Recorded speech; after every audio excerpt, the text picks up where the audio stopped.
The bonfire behind us, Protestants and Loyalists, referring to those that are loyal to the Queen of the United Kingdom, are constructed from late May onwards, and they are set fire. They're lit on the 11th night in July, and often you will see an Irish tricolour flag from the Republic of Ireland on the top, and sometimes even an emblem or a photo of the Pope that they will burn. And it's really a significant kind of identification process that Protestants would use to kind of show their loyalism and patriotism to the Queen.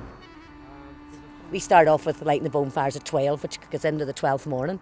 The whole 12th of July is a whole celebration from 12 o'clock midnight right through till you have the Orange Men on the 12th, you know.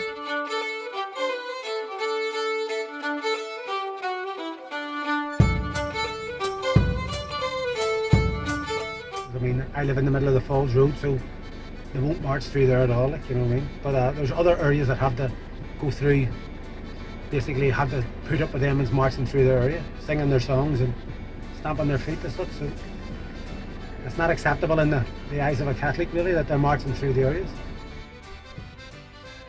This is a Protestant area. Okay? Yeah.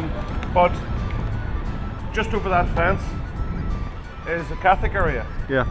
And this is the peace line. This fence is meant to keep us apart. Okay? So we get bricks, bottles, stones, golf balls, everything over every night. We get all this trouble every night. Basically, the people over here wanted us out of this area. Mm-hmm. Okay? They wanted to be part of their community, but we weren't prepared for that. We didn't want that, and we stood our ground. And that's why we call it always British and loyalist, because this is our community. Isn't that right, love?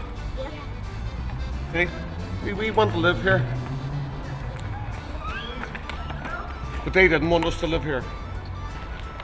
Fortunately, they were not successful, and we still live here, and we're proud to live here. People here, for some reason, I don't know where it happens everywhere else, but they very much hold on to their history. Up on the Catholic side, I mean, they hold on to the hunger strike, and they don't forget about what they went through to get where they are today. You know, better housing, better education, equal opportunities, human rights. So I mean, they probably fought so hard to get it that they're not prepared just to pretend it didn't happen. You know, they want to hold on to the sacrifice that the men made.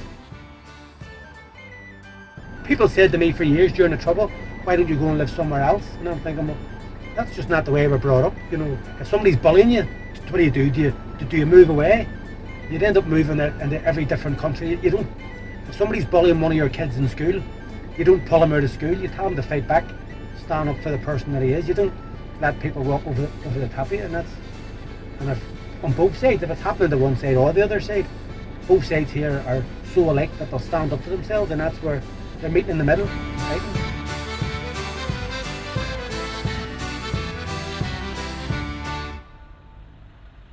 And it's definitely different than our culture, but I mean, we have these things too. So just a different conflict and a different group of people.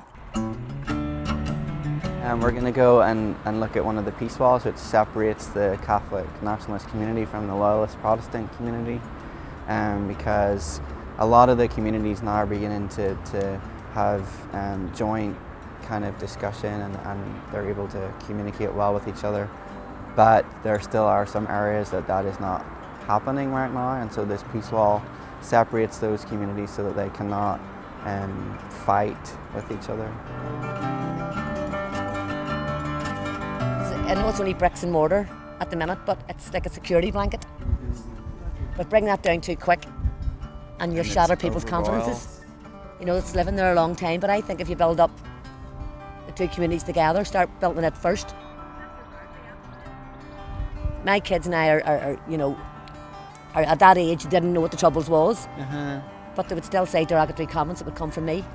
So that's my fault.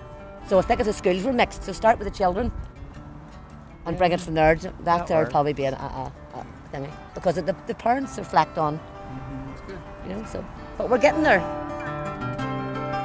300 years of history. How are you going to kick that out of someone's head? You have to start in the family, I think. You have to start with kids like this and try and teach them not to be annoyed at people like that. That's going to take generations.